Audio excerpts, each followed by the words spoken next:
dámy, vážení páni, srdečne vás vítame na dnešnom významnom podujatí, ktoré spája dve kultúry, slovenskú a maďarskú. Dva excelentné súbory, maďarský honvéd a slovenská rúčnica, vám predstavia vrcholnú formu ľudového umenia, ktoré má v sebe zakodované prastaré zvyky a tradície formujúce dušu národa.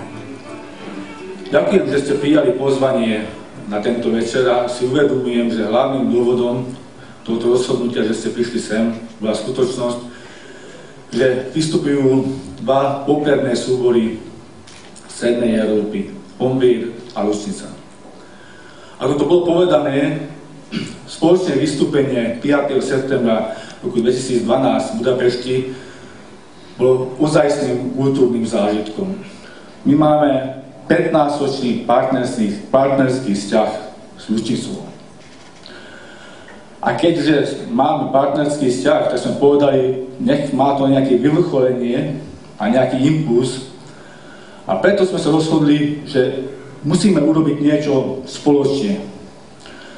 A shodli sme sa, že mali by to byť večer, mali by to byť veľmi impulzné, mali by to byť pred divákmi. A začali sme zisťovať, čo to je, čo by sme mohli spoločne robiť. A zistili sme, že nič.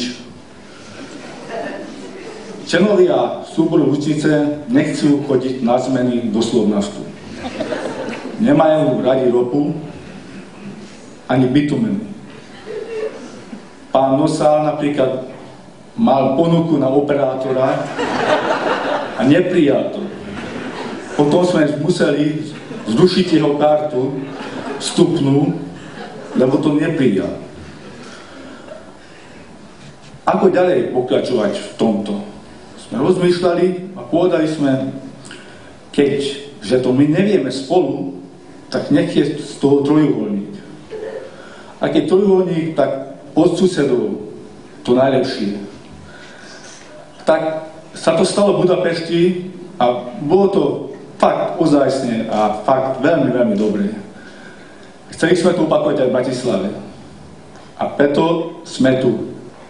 Azijské porekadlo hovorí, že dobro treba posilňovať a zlo obísť.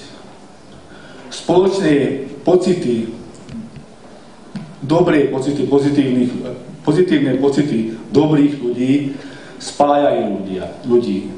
A som presvedčený, že kolektívne vedomie sa vytvára na základe vedomia jednotlivca, na základe pocitu jednotlivca.